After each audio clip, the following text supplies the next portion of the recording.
Lieutenant Shaw, reporting as ordered. Sir? Let us continue the adventure of Monarch Legacy of Monsters. If I sound like a dragon, it's because I secretly am one. Just kidding. I just woke up and I was like, let me continue this story. And now we know his name, Shaw. Don't know why I didn't catch that the first time. So he's talking with his superior officer, I'm guessing. This guy's neck is so long. And I feel like I'm getting the proportions mixed up because his head looks just as long too. Like if he was in the Land Before Time, he'd be Littlefoot's grandfather. Or Littlefoot. Then she was the stupid long neck too. Take it back! So someone was being really handsy with one of the girls, and he was like, I'm not gonna stay around and let you do that, you stupid bastard. So a fight ensues. I think the whole purpose they show this is to let us know that Shaw is a good man. He's an upstanding man. Let's see how long that lasts. Then we're translated to the Philippine docks. Shaw is given an assignment to find Dr. Mura, and we know that to be this sassy idiot. Now, I like Keiko, but she's also very annoying. The way they try to ham down the whole, you're making assumptions because I'm a woman, in a time where that would have been completely logical because of women not having as many liberties as they have now, or looked down upon back then. You know what I mean when I say looked down upon? They didn't have high stations like men did. So it's completely reasonable for this guy to expect the scientist that he's supposed to meet and service to be a guy. But they somehow make him look stupid and misogynist for assuming what was very common back in that day. I think you here for me. Wish I could say I was, but I'm here on army business. So he's like, maybe we can get a drink on my way out, huh? And she's standing there all snobby like, you thought you ate. I'm about to tear down your whole patriarchy. Why is this guy so sad? He's dressed like he's frickin' woke up under the dock and he looks so, maybe it's also because of the kind of, but this is the Philippines though, so I don't know. Poor guy. I want to go give him a hug. He looks so freaking depressed. Wait a minute. Look, he's just freaking, bro is barely hanging on to a wish. Oh my God. Bro took do not look at the camera way too literally. They told me they were sending a military escort, and you're the only one here in uniform. I'm supposed to meet a Dr. Mura. I'm Keiko Mira. Keiko, nice to meet you. Nice to meet you. She must be his daughter? You see what I mean? The writing is so freaking odd. I feel like whoever wrote this is like an ultra feminist and they're trying their, wait a second. I think somebody said they were. I can't remember. But anyway, it does feel like that because it feels like somebody who has a chip on their shoulder about past society but now wrote this. Like, I bet this is what men think. Also, if the guy says that he's looking for a Dr. Mura, why would you say, I'm Keiko Mura? It's like the writing was constructed this way so he can continue having this misunderstanding at a time where it wasn't the norm for women to hold a station that she has. The correct response and the normal human response would have been, I'm Dr. Mura. That's what he said. He's looking for a Dr. Mura. You said you're Keiko Mura. So it's completely understandable why he would have probably assumed, even though it could be a very annoying someone doing that you didn't specify that you were Dr. Mura. You said, I'm Keiko Mura. So you're like, oh, so I guess you're a relative? Because that's what, as a woman, I probably would have thought the same thing too. Because a normal person with an education would say, yes, that's me. I am Dr. Mura. But she wants to pretend to be on this high horse so that she can stick it to the man. It just comes off as cringe. You have the power to get through anything if you use your brain. I'm Keiko Mira. Keiko, nice to meet you. Nice to meet you. She must be his daughter? You could have just told him, no, I'm Dr. Mura. You fucked up. You're the one that lacks the communication skills. Yeah, I'm sorry, I think there's a little miscommunication happening here. Let's start over. Yes, why don't we? Okay. Wow, like who acts like this is a completely different time. This is what our great-grandparents' times. Trust me, they wouldn't act like this. This would not be the norm. And yes, I understand it's possible that she's not the norm, but with her cultural background on top of the staunch gender role situation, even though things were beginning to change, this would not be the normal kind of behavior. Not to mention, it's just freaking rude. I don't care if the guy is a man or woman. If I'm another woman and based on what you're saying, like I just said, and I'm like, I'm looking for Dr. Mura, and you're like, I'm Liana Miura, I'm going to assume that you're somebody else. Because you could have just said you were Dr. Mura. Most doctors are proud of their title. And as a woman, where that's not the norm to have that kind of station, you would lead with, I am Dr. Mura. You freaking idiot. Oh my God. See what I'm talking about with the goddamn representation? Like, people are like, don't think, don't overanalyze. It's not that deep. First of all, fuck off. Second of all, you're right, it's not that deep. It's surface level, in your face, on the nose, and it's fucking annoying. And you being like, oh, don't think about it, just eat it, is ironically you telling me as a woman I should shut my mouth and not have an opinion on something that obviously shines women in a bad light. So good job for your misogyny. You know these things aren't supposed to go that fast. They weren't supposed to go that fast. They wouldn't make them with the ability to go that fast, you moron. God, the dialogue. Ugh. He's still one of the more likable characters in this, which is funny considering the way they marketed this show to look like he's going to be the villain later for, you know, don't know why that would be surprising. Would you like me to drive? Oh, how many times?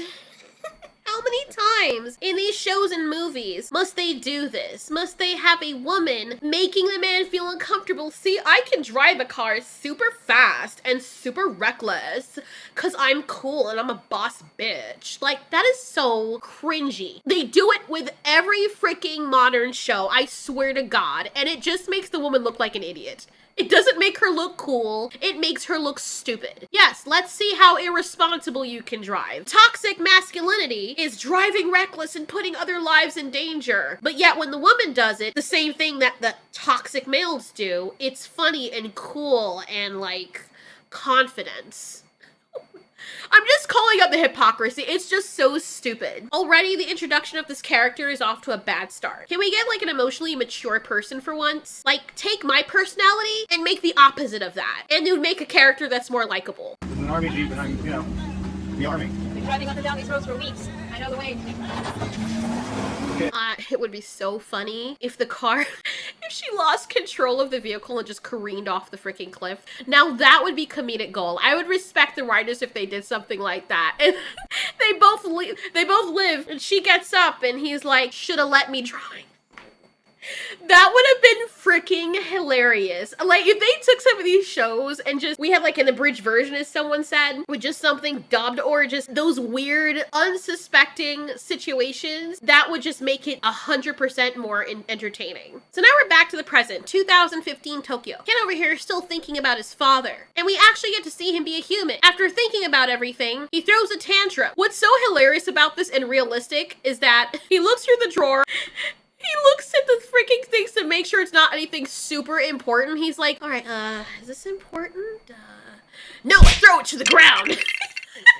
Oh God, I don't know why this was so funny, but at least we get to see that this has affected him as well. He must be so confused and angry. At least he doesn't treat his mom like shit though. He takes one of the keys and realizes that one of them opens up the cabinet. He's like, oh no, Monarch files. And this is where we see a profile for Lieutenant Colonel, Mr. Shaw. So obviously he has a connection to this because he's in the Monarch files. Why would he be in there? And now Ken knows exactly where to find him. There's some more, what is this?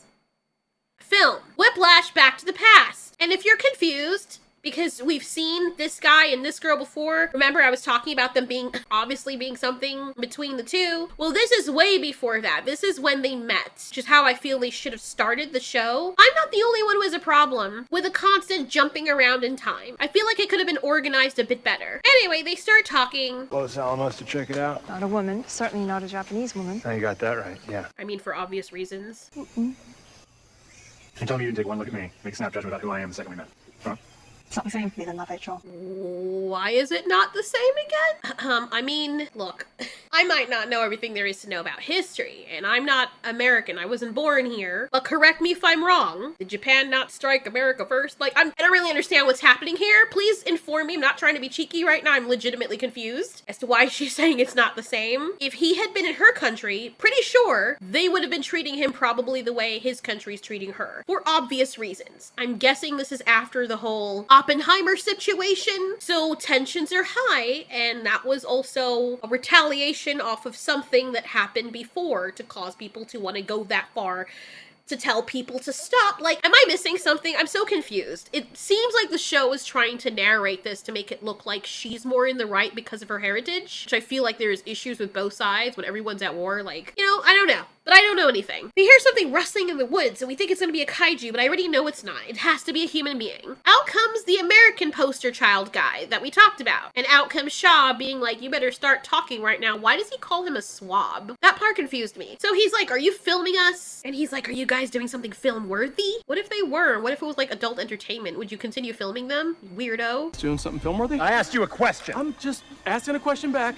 Call me crazy, regardless of whether or not this guy's the United States Army. Don't think it's a wise decision with somebody with a gun to his head with the finger on the trigger to be getting smart with them. What if the person's a freaking sociopath? You're out in the woods, and the only other witness that you have is someone who's not an American citizen. So, and she's somebody who probably wouldn't have your best interest at heart during this time period for obvious reasons. Why would you be pushing someone's buttons? Like, it's just weird. You don't know this guy is out here with a Japanese woman. You know she's Japanese because you were spying on them. Maybe not talk back, you know? Maybe act like someone who actually has a gun to their head. Well, I got the gun, Swab, so who are you and what are you doing here? Lieutenant. My name's William Wait, what the hell?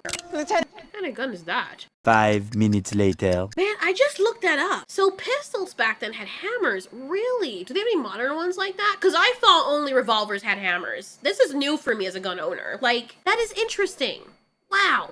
Wild. I gotta do some research on that after I'm done with this, but I was wondering, I'm like, why would he be pulling back the hammer on a pistol? But I looked it up and there's actually guns out there, pistols out there that have that. That's interesting. I learned something new today. William Randa. Well, looky here. It's William Randa, the guy from the beginning. So it's young version of guy from Skull Island. That makes a lot of sense with the whole filming thing. This should be interesting. So he said he's on a hunting expedition, and he's what's known as a cryptozoologist. What? Studies animals that don't exist. It's funny because that's literally what he is, but when someone says it out loud, it sounds very insulting. At least he admits it. Atmospheric sampler? Spectrometer? Is this a radiation monitor? Americans. His excuse is, oh, I'm sorry, it's because I've never seen one before. Okay, so because you've never seen one before, you just go touching people's things without asking them? Like, if I'm carrying a pack of folded panties that belong to me, and they have like a weird floral arrangement, would you just come over and take them and start wailing them around because you've never seen them before? That's such an odd thing to do. I know it's a completely different situation, but it's kind of the same thing. It belongs to them. You don't just go touching people's things. Sorry, I've never seen one before. Yeah, I've never seen a moron like you before either. You want me to go up and touch your face? He'd probably like that. Wanted to check it out. Because, it seems like maybe we're out here hunting the same thing. And what's that, Mr. Randa? Truth. Okay, that doesn't really... Oh, I hate when people do that. The truth? Is the truth a monster? Is the truth a freaking cryptid? What exactly are you doing out here, bro? They're talking like they know that they're made for TV. They need Quentin Tarantino up in this bitch, man. I swear to God, the dialogue. Oh God, whiplash back to 2015. Our annoying main character is being followed. Katie, where have you been? Sorry, I've been calling and calling you. Mom, I'm fine. I'm coming home. Already? What did you find out? It doesn't have anything to do with us.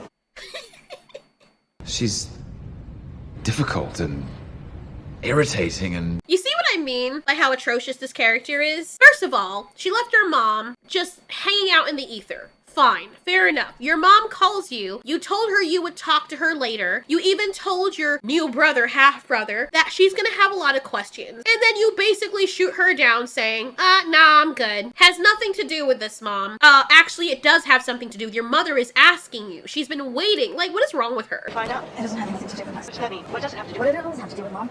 Katie, We'll talk when I get home, okay? don't do this. Love you, bye. What if you don't make it home? What if you die? Now she's gonna be wondering forever what the hell is going on. Like, that's one more thing for her to agonize over on top of your death. What a selfish bastard. Kudos for the people who actually like this character. You're probably like the 0.2%, and you have a special gift. I thought I had the gift to see the good in everyone. But when characters are purposely written to be shit, I'm sorry. It's very hard to find it. Hopefully this character gets better because, man, anytime she's on screen, I cannot wait for the next scene to come. Like, it's very hard. It's hard enough that most of the characters are just annoying. And I think the only person at this point in time that's the least annoying is Shaw. So the weird Seth Rogen Monarch guy is like, haha, I know, a crazy American guy, like, trying to talk to you, right? I overheard your accent, and, I'm not creepy at all. So he follows her after saying he's not creepy while being totally creepy. Totally get it. Young woman abroad runs into a strange man at the train station. Next thing you know, you're buried alive in a coffin somewhere. Seriously? I don't even know what to say, because, like, Yeah, I got nothing. I've got nothing. Then he's all like, I guess that didn't help matters. They should have stuck you with the desk job. You're clearly not ready to go out there and socialize with people. He says his name is Tim, and I honestly don't care. Then he drops the ball that he works for Monarch, and he's like, I need those files. I know you guys have them. So he's holding on to her, and she's like, I gotta make a call. He's like, put it on speaker, and then she throws her phone in his face. Sir. Kate? Hello? Where'd this person come from? She's such a freaking idiot, I swear to God, I hate her. You call your mom, you know, can you imagine the mom situation? Imagine the mom's POV in all of this. Her daughter keeps leaving her on read, and then when she does call her, she doesn't tell her anything, which is like, okay, what's the point? And then she does call her, and then you hear her running away. You hear your daughter running away, scared as the phone drops to the ground with people all around, and now you're left wondering what the hell is going on. She is the world's worst daughter, I swear. Not only that, but this bitch could have used her suitcase or anything else. You throw away your only lifeline. There are people around you. Instead of screaming bloody murder and like, help me, like grabbing onto someone else or a man or something, like there's people around you. There are people around you. Making a spectacle, even if nobody stops to do anything, which is like a common thing in some of these countries because people abuse the whole insurance and litigation suing thing. I get it, but at least now this guy has unwanted attention, especially because you look like one of the people who live there. I'm just being real. In Korea or Japan, it sucks, but if it's your word against someone who looks like a foreigner, they're usually going to take your side against a foreigner. If you're a foreigner in one of these countries, God help you. That's not always the case, but usually something happens, people will try to help you, but if it's against one of their native people, people are going to protect their own. That's what usually happens. Don't take my word from it, take it from the people who actually live there. But no, this person who has no common sense whatsoever throws her phone and leaves her passport and money. And I swear to God, if one of you are like, she was scared, okay? If you have the know-how to throw something at someone's face, then you can scream. I freeze, I know, I'm saying this, I freeze when I'm being assaulted. It's just something that always happens. However, if I was in a crowd of people and I was brave enough to attack the person who was a threat to me, then I probably would scream. Or I at least would have called 911 before throwing the phone. Like, I don't know. There's just so many things wrong with this. But anyway, she did what she did in a country that she is not a citizen of, leaving every form of identity, money, passport, and phone back with the person who you think is a threat to you. So not only did you throw your phone, now we can get your contacts for your family. Now he has all your information and your fucking identity. Well, look at that. There you go. Big Terminator French woman has caught her. That's the guy's partner, and he's like, that wasn't very nice. I told you you weren't in trouble, but now you are, silly dick. He puts a sack over her head, and because she's claustrophobic, she starts losing her mind. And we get these flashbacks so that the audience can see kaiju, because see, guys, it's kaiju. Still about this. Don't worry. And she freaks out and causes an accident. And this is so realistic. Nobody helps. Everyone's just watching and waiting for the police because this is exactly what happens. Like, I was actually shocked to learn this, but this is a thing. So try not to get into accidents. We see all Ghost Boy here and be like, hey, what's up? You know, can we talk? They talk about their relationship and blah, blah, blah, and sprinkles of this and what happened between them and blah, blah, blah. She says, it's all cool. I was drowning you and you needed to get away from me, so it's fine. But now he needs tech support and he found something in his father's office and now he needs your help again. I would be like, listen, you come back all this time asking me to do shit for you after ghosting me. What am I getting out of this, huh? What am I getting out of this? Am I getting a freaking lollipop candy cane from your pants? Because I better be getting something out of this equation, or else you're just literally using. Where's my pleasure? I'm helping you. What about me, bro? But my father's missing. Aren't you a good person? Well, maybe if we were still together, I would have been there with you to support you while your father was missing. Now, why don't you take that money that you and your mom have and your father probably left you and go call IT support? Because that ain't me. You thought that because of your crazy family drama that what happened between us is ancient history? Why does he looking at her like she's supposed to just bend to his will. It is a patriarchal society. But then again, that's just this person. That's not all Japanese men. Because there's some good Japanese men out there that'd be like, you know what? First of all, I wouldn't ghost you. There's some mature Japanese men that would be like, this is what it is. It's not going to work between us. But it's like this guy is clearly immature and just expects this woman to just do things for him, which she ends up doing. So maybe it's partially her fault as well, because she keeps allowing him to exercise this behavior. I've been there, so I know. If you continue making someone or allowing someone to mistreat you, they're gonna get upset with you the moment you put your foot down. Is like, oh, I don't want you to do this anymore. But you let me do it the other 600 times, so what's one more? People are freaking stupid. I hate people sometimes. Grabbed onto you to keep my head above water and you didn't want to drown. I get it. So from her side, maybe she was a bit much. Maybe she had her own issues which she was dealing with, but then now you're asking her to help you with your issues when you didn't want to deal with her issues. Again, I don't know what those issues were. If she was on drugs or something, that's a different story. But you got involved with this person knowing this. She tells him to come back tomorrow because she's trying to download all the files. She transferred the Monarch files so she can have a digital copy. Meanwhile, the annoying main character goes to the police. 夜の街とかカラオケとかでもねすぐどこえちゃうんだよね酔っ払ってるとでも思ってる私は誘拐されそうになったのもし身の危険を感じているようであればアメリカ大使館に連絡することをお勧めします I'm sorry, it's not funny. This is based in reality. This is something that very much happens in Japan. Japan's amazing, but that is a problematic thing. Tokyo, in the morning rush hour. The Japanese capital's trains are jam-packed, bodies pressing against bodies. For some, these are the perfect conditions for chikan, or groping. I have been touched a lot of times around here, and most people I know have had the same experience. Using the airdrop smartphone function, this pervert sent me a picture of his thing. The chikan phenomenon has been part of Japanese pop culture for some time. Cartoon films showing schoolgirls as helpless groping victims have a large fan base, in a country where some couples do not even dare to hold hands in public. Situations like this one, where a groper is chased, are rare. Most victims suffer in silence. So it's good that they're highlighting this, but tell me why I don't feel sorry for her. Maybe if she was more likable, maybe if she acted like a human being, I would feel more sorry, but she's just so unrelatable. I just don't care. All I can think about are all the other victims out there that actually legitimately need help and they're not taken seriously, especially women in that country. But at the moment, she's not one of them I'm thinking about. Policeman's like, yeah, whatever, get the fuck out of my face. What's really touching and also heartbreaking is that the mom is trying to understand things from her husband's perspective, saying that he lost a lot when he was young.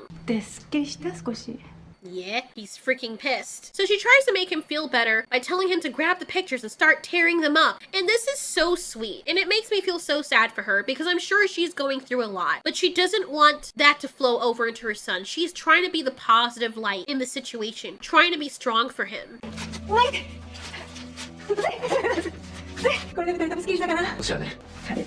She is such a good mom. Oh my god. She must be hurting, and still the only person she's thinking about is her son. She has every right to be mad at her husband after being betrayed, and I'm sure she feels that way, but she's able to look past this to not only think about his well-being, but also Kate's. She was willing to protect Kate and try to make her feel better when she was spazzing out in the train station. This is why Kentara's mom is the favorite character in the show. She has such a classy and wonderful personality. When I see people like that, it honestly makes me inspired to be more like them. That's how I used to be. And then, you know, you grew up in New York a little bit and you realize that people are awful. But in reality, when you can actually see people, you realize there's more to people than just their faults. And Ken's mom helps to remind us of that.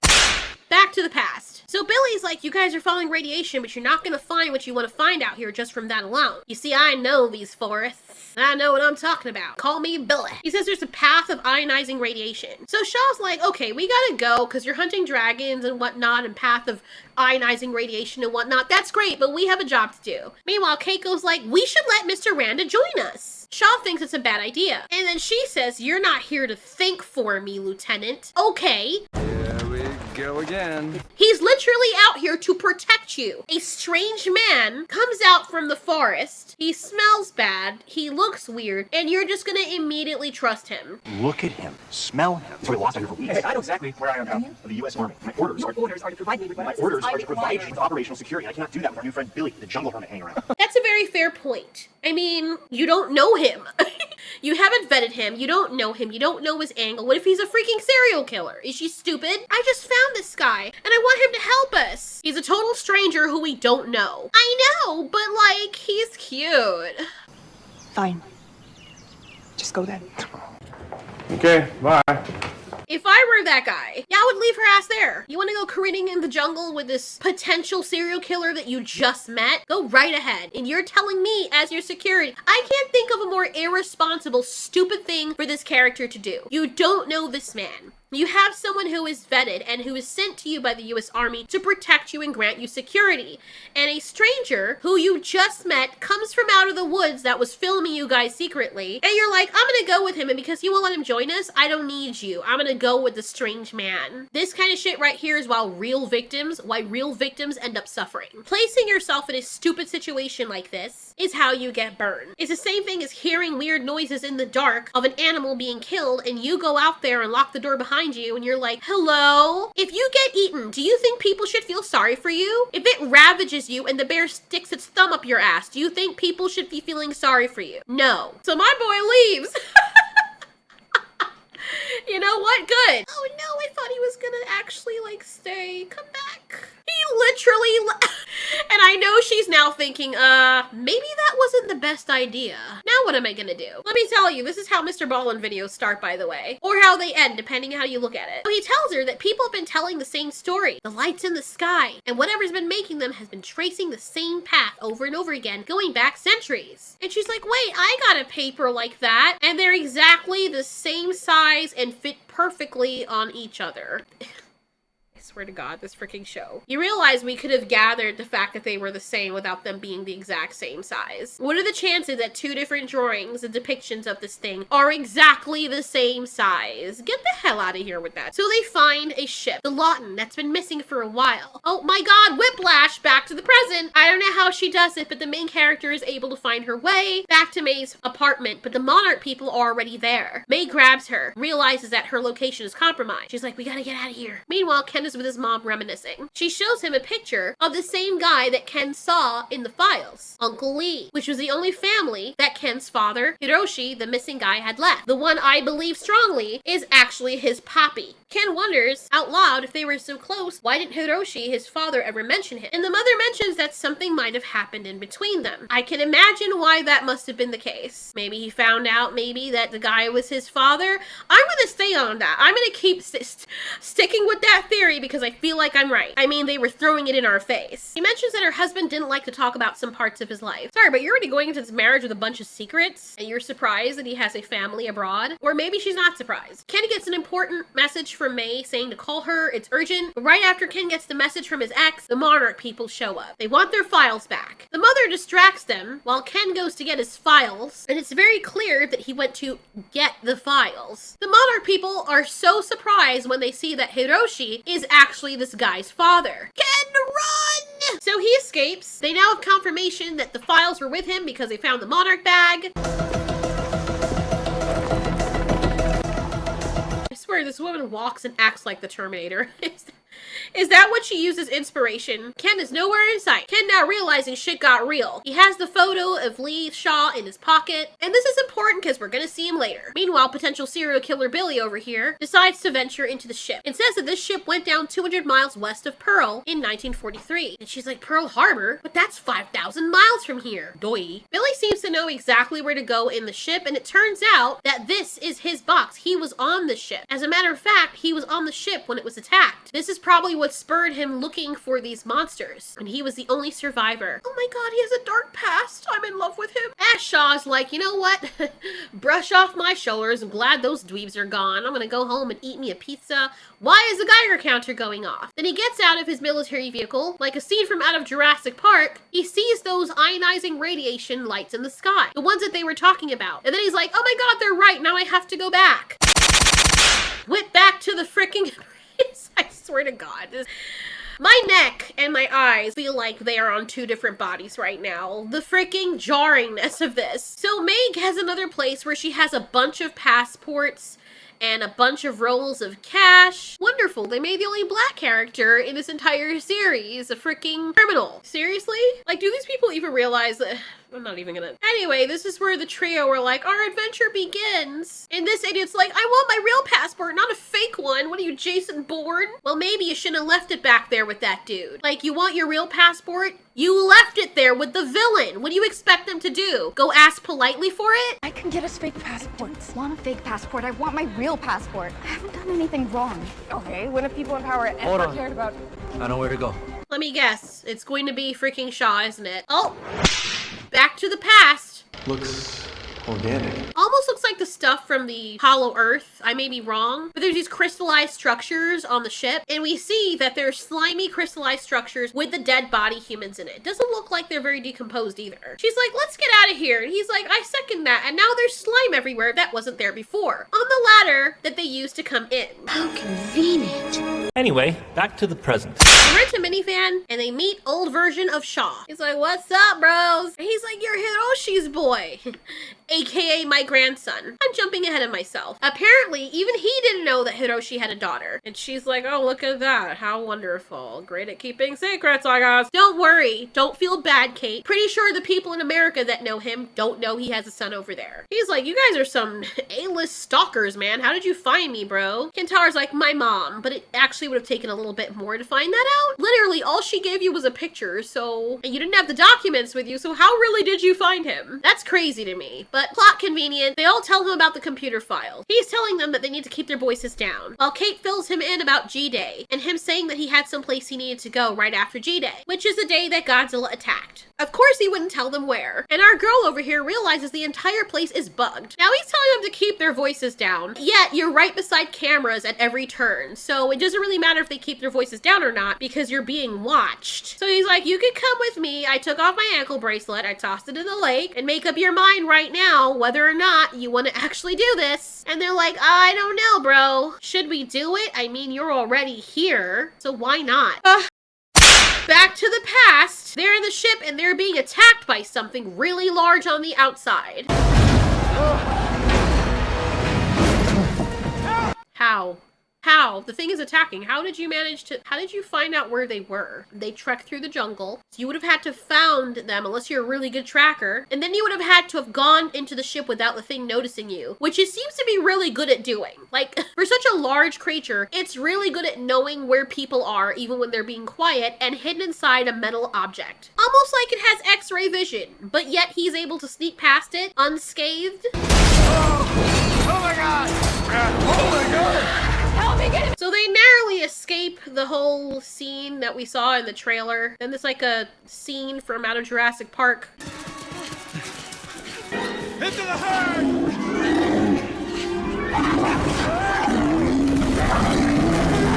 And we get the big beautiful bird bursting like a phoenix from the ashes out of the ship like it is really angry. It looks like Gengar. What even is that thing? Clearly it's a new kaiju, one that I don't know about. It's not Camazotz, I don't think.